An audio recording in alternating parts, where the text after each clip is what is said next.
Hello दोस्तों, मेरा नाम राहुल है और मैं दिल्ली के एक छोटे से शहर का रहने वाला हूँ। जो घटना मैं आज आपको बताने जा रहा हूँ, यह घटना मेरे ही एक दोस्त के साथ घटी बिल्कुल सच्ची घटना है।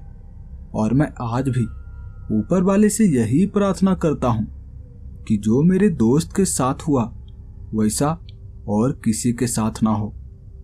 तो चलिए अब बिना समय को बर्बाद किए बढ़ते हैं हमारी आज की इस कहानी की ओर।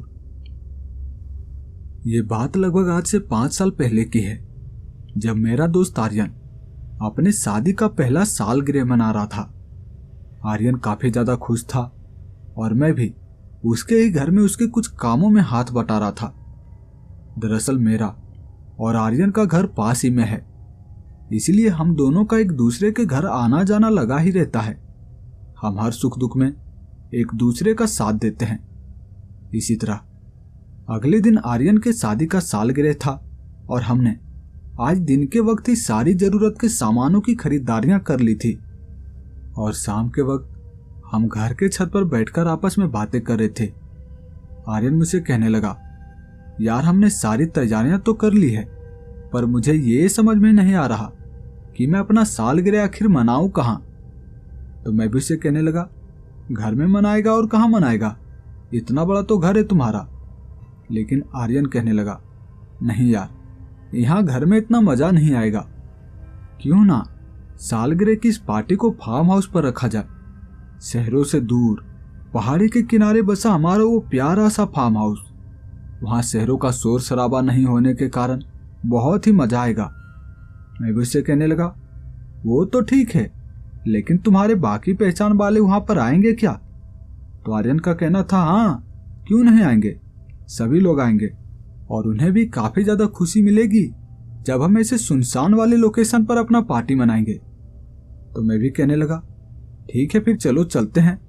अभी ही हमें उस फार्म हाउस पर चलना होगा, क्योंकि वहां पर साफ सफाई का भी तो काम करना होगा ना।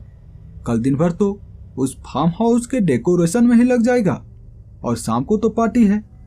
मेरे इस बात पर आर्यन भी मान गया और फिर हम खाना खाकर अपने साथ रामू काका को ले लिया, जो कि हमारे यहाँ काफी सालों से काम करते थे। उन्हें लेकर फिर हम अपने कार में बैठ गए और कार को उसी फार्म हाउस की ओर भगा दिया। रात के 10 बज चुके थे, गर्मी का मौसम था और हम अपनी कार के शीशे को डाउन कर कार काफी तेजी से आगे भगाए जा रहे थे। ऐसे ही लगभग 30 मिनट तक गाड़ी चलाने के बाद अब हम अपने शहर के बाहर यहाँ इन खेतों के बीच से बनी हुई इस कच्ची सड़क पर आ गए थे और अब हमारा फार्म हाउस भी दिखाई पड़ने लगा था। ये फार्म हाउस यहाँ शहर से दूर इन खेतों में बना हुआ था, जहाँ आसपास एक भी घर नहीं था और ना ही कोई लाइट। बस आर्यन के फार्म हाउस के बाहर ही ये लाइट लगी हुई थी जो यहाँ पर रोशनी कर रही थी और मैं कार में बैठा फार्म हाउस की ओर देख रहा था। आर्यन कहने लगा, चलो उतरो भाई, हम पहुंच गए। फिर हम तीनों उस कार से बाहर निकले और फार्म हाउस के अंदर चले गए। हम तीनों ने अपने अपने हाथों में झाड़ू पकड़ ली और रामू काका कहने लगे, बेटा तुम दोनों यहाँ घर के अंदर साफ सफाई कर लो, मैं यहाँ घर के बाहर साफ सफाई का काम कर देता हूँ। फिर हम दोनों उसी घर के अंदर चले गए और साफ सफाई का काम करने लगे। फिर ऐसे ही लगभग रात के 12 बजे के करीब जब मैं घर के पीछे वाले कमरे में सफाई का काम कर रहा था, तभी घर के पीछे से काफी कुत्तों की रोने की आवाजें आने लगी। यह आवाजें काफी दूर से आ रही थी और मैं उस कमरे के खिड़की से घर के पीछे की ओर देखने लगा। ये कमरा घर के लास्ट वाला कमरा था और वहां पे वो जो खिड़की लगी हुई थी वो खेतों में देखने के लिए लगाई गई थी और मैं उसी खिड़की से खेतों में देखने लगा ये कुत्ते की आवाजें कहाँ से आ रही है। तब मैं देखा इस घर से कुछ ही दूरी पर एक पहाड़ी था और मैं चांद की रोशनी में देख पा रहा था। ये पहाड़ी ज्यादा ऊंची नहीं थी, ये छोटी सी पहाड़ी थी और देखने में बिल्कुल काले रंग की लग रही थी। इस पहाड़ी पर सिर्फ एक पेड़ थे जो कि काफी विशाल थे और पूरा का पूरा पहाड़ी बंजर था, ना कोई पेड़ पौधा और ना ही घास फूस, ये काले रंग की पहाड़ी। और तभी मैं देखा उसी पहाड़ी पर 4-5 कुत्ते थे जो लगातार वहां पर भौंके जा रहे थे। वो रो रहे थे। भौंकने की आवाज और कुत्ते की रोने की आवाज में फर्क होता है। वो कुत्ते भौंकने के बजाय रो रहे थे, वो लगातार रोए जा रहे थे और मैं उसी खिड़की से उन कुत्तों को देखे जा रहा था। तभी वहां पर रामू काका बाहर के कामों को निपटा कर आ गए। वो मेरे कमरे में आ गए और वो कहने लगे, उधर बाहर क्या देख रहे हो? खिड़की से झांककर क्या देख रहे हो खेतों में? तो मैं भी कहने लगा, मैं वहां पहाड़ी के ऊपर उन कुत्तों को देख रहा हूं जो यहाँ पर लगातार ऐसे रोए जा रहे हैं। तो रामू काका का कहना था, बेटा इतनी रात गए वहां पहाड़ी पर मत देखो, वो कुत्ते ऐसे ही रोएंगे, तुम उसके ओर मत देखो। तो मैं भी कहने लगा, ठीक है रामू काका, आपने बाहर के कामों को पूरा कर दिया? हाँ बेटा, मैंने तो पूरे कामों को कर दिया है, लेकिन तुम यहाँ पर अभी तक घर के कामों को नहीं कर पाए। तो मैं भी कहने लगा, ठीक है रामू काका, अब कर ही दूंगा, बस थोड़ा सा ही बचा है। लेकिन रामू काका एक बात बताइए, ये कुत्ते इतनी रात गए ऐसे रो क्यों रहे हैं? इसके रोने का क्या कारण हो सकता है? तो रामू काका का कहना था, बेटा इनके बहुत सारे कारण हो सकते हैं, लेकिन इन कारणों में जो सबसे फेमस वाला कारण है वो मैं तुम्हें बताता हूं। हो सकता है तुम शायद यकीन नहीं करोगे, लेकिन ये बिल्कुल सच्चाई है। तुम्हें पता है, रात के वक्त जितने भी कुत्ते अक्सर रोते हैं वो सारे कुत्ते किसी काली शक्ति को देखकर रोते हैं। रामू काका ऐसा कह रहे थे और मैं कहने लगा, काली शक्ति मतलब भूत प्रेत? तो उनका भी कहना था हाँ। मैं थोड़ा सा हंसने लगा। मैं मन ही मन में सोच रहा था, रामू काका आज के समय में भी ऐसी बातें करते हैं, ये भूत प्रेत पर यकीन करते हैं। मैं उनसे ये बात नहीं बोला और मैं वहाँ घर में साफ सफाई का काम करने लगा। ऐसे ही हम बातें करते करते वहाँ लगभग 2:30 बजे के करीब, रात के 2:30 बजे के करीब हम उस फार्म हाउस के साफ सफाई के कामों को पूरा कर दिया था और अब हमें भी काफी ज्यादा नींद आना शुरू हो गया।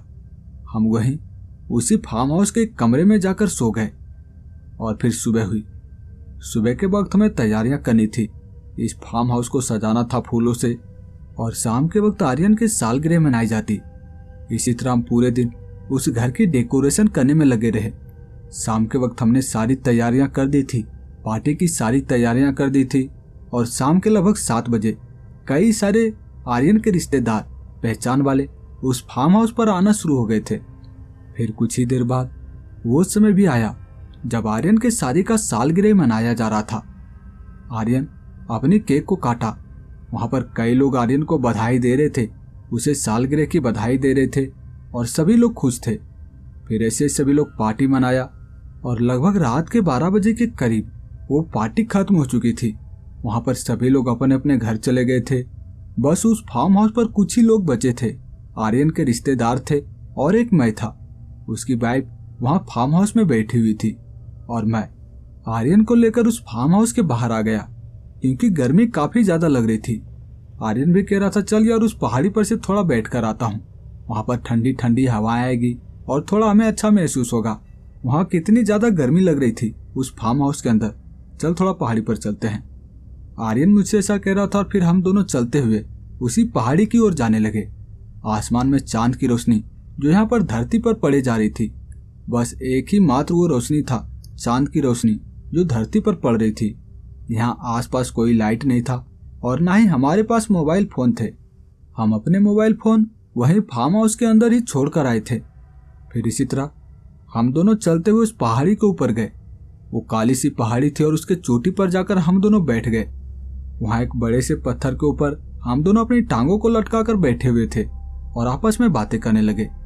काफी ठंडी ठंडी हवाएं तेज चले जा रही थी और हम दोनों आपस में बातें करने लगे। देख यहाँ पर कितनी ठंडी हवाएं आ रही है, हम यहाँ पर 10 से 20 मिनट बैठेंगे, उसके बाद फार्म हाउस में चले जाएंगे। फिर इसी तरह वहां पर लगभग 5 मिनट तक हम दोनों आपस में बातें करते रहे। तभी मेरा ध्यान पड़ा वहां जमीन पर जो कि थोड़ी थोड़ी मिट्टी थी और वहीं पे एक बोतल था, एक शीशे का बोतल था जो कि जमीन के अंदर आधा गड़ी हुई थी और आधा बाहर की ओर निकली हुई थी और वो चांद की रोशनी में लगातार चमके जा रही थी। उस बोतल की चमक मेरे आंखों पर पड़ रही थी और मैं आर्यन से कहने लगा, यार वो देख तो जमीन के अंदर क्या गड़ा हुआ है, आधा बाहर की ओर निकला हुआ और वो चमक रहा है। आर्यन भी उसे अपने हाथों से पकड़कर बाहर की ओर खींच लिया। ये बोतल ही था जो कि शीशे से बना हुआ बोतल था और आर्यन कहने लगा, यार ये बोतल यहाँ पर जमीन के अंदर गड़ा हुआ था, उसे उसी बड़े से पत्थर के ऊपर वो दे मारा। और मैं कहने लगा, यार तू भी क्या बच्चों जैसी हरकतें करते रहता है, तुझे ये बोतल फोड़ने की क्या जरूरत थी, अब ये कांच किसी के पैर में गड़ गया तो।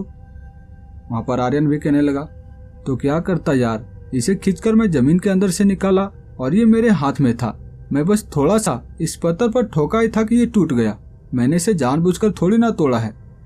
आर्यन ऐसा बोल रहा था और तभी वहां पर काफी तेज तेज हवाएं चलना शुरू हो गई। वहां पर वो जो बड़ा सा बरगद का पेड़ था उसके पत्ते काफी तेज हिलना शुरू हो गए थे। और मैं कहने लगा, लगता है तूफान आने वाला है, चलो फार्म हाउस में चलता हूँ। लेकिन मेरे इस बात को सुनकर आर्यन जिसे शांत था वो हिल ना डुल रहा था और ना ही कोई जवाब दिया। मैं उसे हिलाते हुए कहने लगा, क्या हुआ यार, चलना, देख नहीं रहा है कितनी तेज हवाएं चलने लगी है, जल्दी तूफान आ जाएगा, चलो फार्म हाउस में चलते हैं। मैं ये बात उसके शरीर को हिलाते हुए बोला था और फिर भी मेरे इस बात को सुनकर वो थोड़ी देर शांत था, उसने कोई जवाब नहीं दिया। और थोड़ी देर कुछ देर सोचने के बाद वो कहने लगा, ठीक है चलते हैं चलो। उसके बाद वो उठ खड़ा हुआ और हम दोनों उस पहाड़ी पर से चलते हुए फार्म हाउस में आ गए।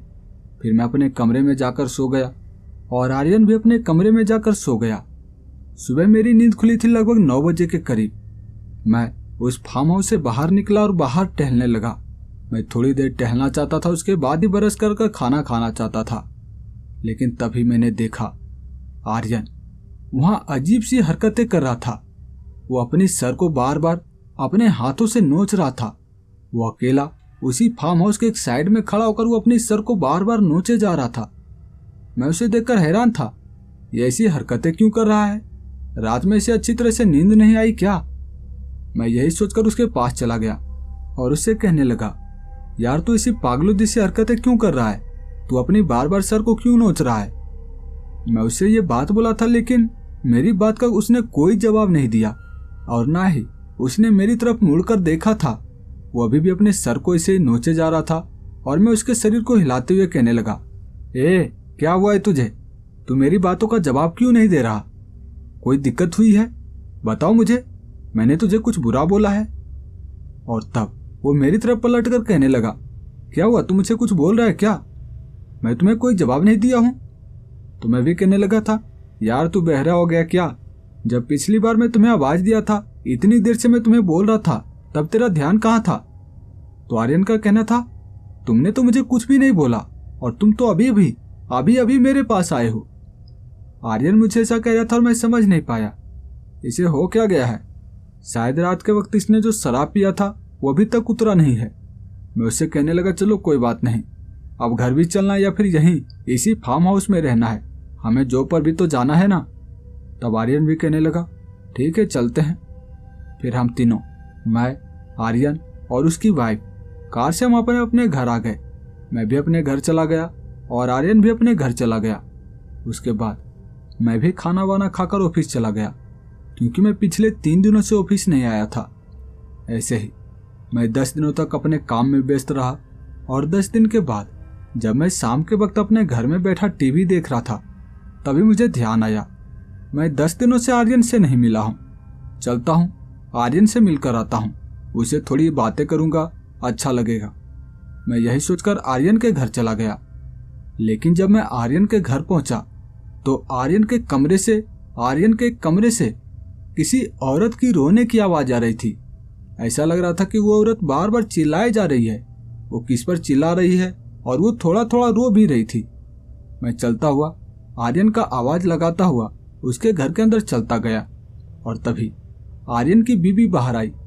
उसके आंखों में आंसू थे, ऐसा लग रहा था कि वो थोड़ा थोड़ा रो रही है। मैं भी उससे कहने लगा, क्या हुआ, आर्यन में और आप में थोड़ा झगड़ा हुआ है क्या। तो आर्यन की बीवी का कहना था, नहीं भाई साहब, हमारा झगड़ा नहीं हुआ है, लेकिन पता नहीं आर्यन को क्या हो गया है, ये काफी ज्यादा अजीब अजीब हरकतें करना शुरू हो गया है। ये जब से सालगिरह मनाकर वापस आया है तब से ये ऐसी हरकतें कर रहा है। ये अपने आप को कमरे में बंद कर लिया है और मुझे इग्नोर करता है, ना मेरी तरफ देखता है। और कभी कभार रात के वक्त जब हम साथ में सो रहे होते हैं तब आर्यन मुझे लात से धक्का मारकर नीचे गिरा देता है। और सबसे अजीब बात आर्यन की तो ये है कि वो अपने शरीर में ही अपने दांत को गड़ा देता है और अपने शरीर को खून को चूसता है। आर्यन की बीबी ऐसा बोल रही थी और मैं समझ नहीं पा रहा था। मैं उसे कहने लगा, क्या अपने शरीर में दांत को गड़ाकर खून चूसता है? आर्यन की बीबी कहने लगी, हाँ भाई साहब, यही बात मैं नहीं समझ पा रही। आर्यन को आखिर हो क्या गया है, वैसे खून को क्यों पीता है? और मैं कहने लगा, चलो चलो दिखाओ मुझे आर्यन कहां पर है।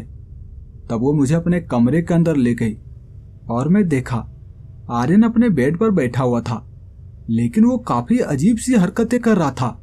वो अपने हाथ को अपने मुंह में दबोचे हुए था और मैं भाभी जी से कहने लगा, ये क्या कर रहा है आर्यन? तो भाभी जी का कहना था, यही तो अपने हाथ से ये खून चूस रहा है, ये खून को पी रहा है। और मैं कहने लगा, क्या? मैं उसके पास गया और देखने लगा। सच में वो अपने हाथों में दांतों को गड़ाकर खून को पीने की कोशिश कर रहा था। और मैं उसे उसके सर को पकड़कर हिलाते हुए कहने लगा, यार ये तू क्या कर रहा है? ऐसे पागल सी हरकतें क्यों कर रहा है तू? और तब वो अपनी आंखें बड़ी बड़ी कर कर मेरी ओर देखने लगा और वो कहने लगा, कौन है तू? चला जा यहाँ से। उसकी आवाज काफी भारी सी थी और मैं कहने लगा, तू मुझे भूल गया, अपने दोस्त को भूल गया, मैं राहुल। लेकिन आर्यन का कहना था, मैं तुम्हें नहीं जानता, जा यहाँ से। आर्यन बार बार मुझसे ऐसा कह रहा था और मैं उसकी हालत देख रहा था। उसकी आंखों के नीचे काले गड्ढे बन चुके थे, उसका शरीर काफी पतला सा हो चुका था और मैं समझ नहीं पा रहा था आखिर आर्यन को हुआ क्या है। मैं भाभी जी से कहने लगा, अंकल आंटी कहाँ हैं? आर्यन के माता पिता कहाँ हैं? तो भाभी जी का कहना था, वो गांव गए हुए हैं, वो मामा जी के पास गए हुए हैं और वो यहाँ पर वापस 2-4 दिन के बाद आने वाले हैं। तो मैं उनसे कहने लगा, तो क्या आपने ये बात उन्हें कॉल करके बताई है? तो उनका कहना था, नहीं, मैं ये बात उन्हें नहीं बताई। और मैं अपने सर पर हाथ देकर कहने लगा, तो ये बात आपको बतानी चाहिए थी ना उन्हें, ये कितनी बड़ी समस्या आपको पता है? तो उनका कहना था, हाँ मैं जानती हूँ, लेकिन मैं ये बात नहीं बताई, मैं भी उसे बताने ही वाली थी। तो मैं उनसे कहने लगा, रामू काका कहाँ गए? वो यहाँ पर दिखाई नहीं दे रहे हैं। तो उनका कहना था कि रामू काका भी 3 दिन से काम पर नहीं आ रहे हैं, लेकिन मैंने उसे कॉल कर दिया है, वो जल्दी यहाँ पर पहुंच जाएंगे। तो मैं उसे कहने लगा, क्या आपने इसे डॉक्टर के पास दिखाया है? आप इसे डॉक्टर के पास लेकर गए? तो भाभी जी का कहना था, नहीं, मैं इसे डॉक्टर के पास ले जाने के लिए कोशिश की हूँ, लेकिन ये घर से बाहर ही नहीं आते, ये अपने आप को घर से कभी बाहर ही नहीं होने देते, हमेशा इसी घर में बैठे रहते हैं, इसी कमरे में। और उसके बाद मैं आर्यन को उठाकर घर से बाहर करने लगा, कमरे से बाहर की ओर खींचने लगा, लेकिन आर्यन आ नहीं रहा था, वो बाहर आने से मना कर रहा था। और उसके बाद मैं जबरदस्ती उसे उठाकर घर के बाहर लेकर आया, कार में बिठाया और उसे डॉक्टर के पास लेकर गया। डॉक्टर भी उसे देखकर काफी ज्यादा हैरान था, ऐसी हरकतें भला ये क्यों कर रहा है? मैंने इसकी सारी चेकअप की है, इसके मेंटल हालत ठीक है और ना ही इसके शरीर में कोई प्रॉब्लम है, लेकिन फिर भी ऐसी अजीब अजीब हरकतें क्यों कर रहा है? ये जानबूझकर तो ऐसा नहीं कर रहा। डॉक्टर ऐसा कह रहा था और मैं कहने लगा, भला कोई जानबूझकर अपने इस शरीर में घाव क्यों बनाएगा, अपने इस शरीर का खून क्यों पिएगा? डॉक्टर भी कहने लगा, फिर तो मेरे समझ से बाहर है, इसे किसी और डॉक्टर के पास लेकर जाओ। अब शाम हो चली थी, रात का वक्त था और मैं क्या करता, मैं उसे लेकर घर आ गया। मैं उसे अपने कार में लेकर घर आ गया। रामू काका भी घर पहुंच चुके थे और रामू काका ने जब आर्यन को देखा, उसके इस पागलपंती को देखा, उसके अजीब हरकतें को और इसके इस शरीर को जब रामू काका ने देखा तो वो कहने लगे, बेटा इसे कोई बीमारी नहीं है, तुम मेरा यकीन मानो, इसके ऊपर कोई भूत प्रेत का साया है, कोई पिशाच इसके ऊपर चिपका हुआ है। यकीनन तुम इसे किसी तांत्रिक के पास दिखाओ, किसी अच्छे पंडित के पास दिखाओ, तभी इनकी जान बच पाएगी, वरना ये कुछ ही दिन के और मेहमान हैं। इनके शरीर को देखो, इसका शरीर पूरा पीला फिर चुका है। तुम मेरी बात मानो, इसके ऊपर कोई भूत प्रेत का साया है। सबसे पहले साहब को बताओ, मालकिन को बताओ ये बात। और तब मैं भी आर्यन के माता पिताजी को कॉल लगा दिया और मैं उसे कहने लगा कि आर्यन के साथ क्या हुआ है। उसके बाद रामू काका ने भी आर्यन के माता पिताजी से बात किया और आर्यन के माता पिताजी का कहना था कि मैं कल ही वहां घर पर आ रही हूँ और मैं देखती हूँ कि क्या हुआ है उसे। फिर इसी तरह हम रात भर किसी तरह से निकाले। आर्यन काफी ज्यादा अपने शरीर को नोच चुका था, अपने चमड़ियों को नोच नोच कर कई जगह से खून चूस चुका था और उसकी ये हरकतें हम रात भर देख नहीं पाए। काफी ज्यादा डरे थे कि आर्यन कहीं अपने आप को ही ना मार डाले। मुझे सबसे ज्यादा तो डर इस बात का था कि अभी तो ये सिर्फ खून चूस रहा है, अगर कहीं अपने शरीर के त्वचा को, अपने मांस को नोच नोच कर खाना शुरू कर दिया तो क्या होगा। अभी तो इसके घाव भर सकते हैं, लेकिन अगर इसने मांस को नोच कर खाना शुरू कर दिया तो शायद इसके घाव नहीं भर पाएंगे और इसकी मौत हो जाएगी। मैं किसी तरह से आर्यन पे नजर रखा रहा। मैं उसे बार बार खून चूसने से रोकता और इसी तरह से रात बीती और लगभग 11 बजे के करीब, दिन के 11 बजे के करीब आर्यन के माता पिताजी आ चुके थे। उनके साथ आर्यन के मामा जी भी आए थे और एक तांत्रिक जो कि काले कपड़े में था, उसके शरीर पर पूरा भस्म रगड़ा हुआ था और वो वहां पर आया था। उसे शायद आर्यन के माता पिताजी ही लेकर आए थे और वो तांत्रिक आते ही कहने लगा था, सर्वनाश सर्वनाश इस घर में। शायद आप लोगों को नहीं पता, लेकिन इस घर में एक बहुत ही बुरे साया का वास है, एक पिशाच का वास है। मैं एक पिशाच की गंध को सूंघ सकता हूँ। वो उस कमरे से आ रही है। उस कमरे में कौन है, उसे बाहर लेकर आओ। उस कमरे में कोई है या फिर पिशाच उस कमरे में वास लेकर रखा है। और तब मैं कहने लगा था वहां मेरा दोस्त है जो कि काफी अजीब अजीब सी हरकतें कर रहा है। उसके बाद वो तांत्रिक बाबा कहने लगे, उसे बाहर लेकर आओ, उसी के शरीर में है वो पिशाच, उसे मुझे दूर करना होगा, नहीं तो वो लड़का बहुत ही जल्द मर जाएगा। और तब हम लोग मिलकर बहुत ही मुश्किलों से आर्यन को बाहर की ओर खींचकर लेकर आए थे उस कमरे से। पता नहीं, उसका शरीर काफी पतला दुबला हो चुका था, लेकिन उसके शरीर के अंदर की ताकत ऐसा लग रहा था कि जैसे 20 लोगों की ताकत उसके अंदर आ गई थी और उसे बहुत ही मुश्किलों से खींचकर बाहर लेकर आया था। जैसे ही आर्यन उस तांत्रिक बाबा के सामने आया, उसकी आवाज बदल गई, उसकी आंखें बड़ी बड़ी हो गई और उसकी आंखों में जैसे लालिमा छा चुका था। उसकी आंखें काफी लाल हो चुकी थी और वो भारी आवाज में कहने लगा, चला जा तांत्रिक यहाँ से, वरना तू भी जिंदा नहीं बचेगा। मैं इस लड़के को किसी भी हालत में नहीं छोड़ने वाला। तुम्हें पता है ना मैं कौन हूं? मैं वो पिशाच, अघोरा पिशाच। वहां पर आर्यन ऐसा बोल रहा था और वो तांत्रिक बाबा ही कहने लगे, तुम्हें पता है मैं कौन हूं? तांत्रिक। बहुत सालों तक तपस्या करके मैंने कई सारी सिद्धियां प्राप्त की है, ऐसे मुझे सिद्धियां नहीं मिल गई। और तुझे क्या लगता है तू मेरे कब्जे से बच जाएगा? तुझे मैं बंदी बनाकर इस बोतल में कैद कर कर लेकर जाऊंगा। जल्दी से इसके शरीर को छोड़ दे, वरना तू हमेशा के लिए मेरा कैदी बन जाएगा। वहां पर तांत्रिक बाबा ऐसा कह रहे थे और मैं समझ नहीं पा रहा था ये ऐसी क्या बातें कर रहे हैं। इसी तरह से वहां पर कुछ देर तक बातें होते रही और कुछ देर के बाद वहां पर अघोरी बाबा ने अपने एक थैले से एक शीशे को निकाल लिया। ये एक बोतल था जो कि शीशे का बना हुआ बोतल था, छोटा सा बोतल, और वो इसे लेकर जमीन पर बैठ गया। उसके बाद उसने अपने काली सी थैली से एक इंसानी खोपड़ी को निकाला और कुछ सिंदूर वहां जमीन पर उस सिंदूर से कुछ निशान बनाना शुरू कर दिया। और थोड़ी देर में वहां पर मोमबत्ती वहां पर रखा गया और वो मोमबत्ती में अपने आप आग लग गई। और उसके बाद वो तांत्रिक बाबा कुछ बुदबुदाना शुरू कर दिए। वो अपनी आंखों को बंद करके मंत्र बुदबुदाए जा रहे थे और वहां पे मोमबत्ती जल रही थी, अपने आप उसमें आग लग गई थी। और ऐसे ही कुछ ही देर के बाद वो इंसानी खोपड़ी जो वहां सिंदूर से बनाए हुए इस घेरे में रखा हुआ था, वो इंसानी खोपड़ी अपने आप घूमना शुरू हो गया। और तब आर्यन का शरीर भी तड़पना शुरू हो गया था। ऐसा लग रहा था कि कोई धुंधली सी आकृति थी जो उसके शरीर से कुछ सेकंड के लिए उसके शरीर से अलग होती, उसके शरीर को छोड़ती वो धुंधली सी आकृति जिसे मैं देख पा रहा था। सभी लोग काफी ज्यादा डरे हुए थे। बस एकमात्र सहारा था ये तांत्रिक बाबा, और वो ऐसे ही मंत्र को पढ़ते गए और थोड़ी ही देर में उसका शरीर पूरी तरह से निजान हो गया।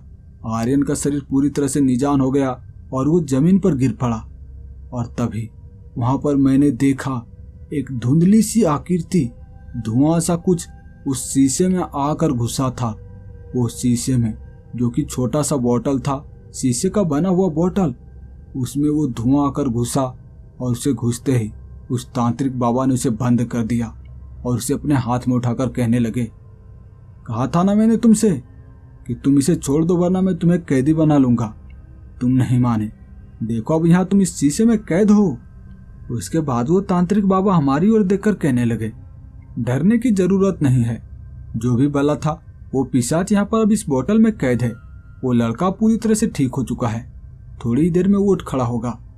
वहां पर वो ऐसा कह रहे थे और सच में थोड़ी देर में आर्यन ने अपनी आंखें खोली और सभी लोग काफी ज्यादा खुश थे। और तब तांत्रिक बाबा ने कहना शुरू किया था, इस पर एक अघोरा पिशाच का साया था, एक पिशाच जो इस लड़के पर चिपका हुआ था। तुम्हें पता है ये पिशाच कैसे चिपका? वो मुझसे ऐसा कह रहे थे, मैं कहने लगा, मुझे क्या पता ये पिशाच कैसे चिपका? तो तांत्रिक बाबा कह रहे थे, तुम्हें तो पता होना चाहिए।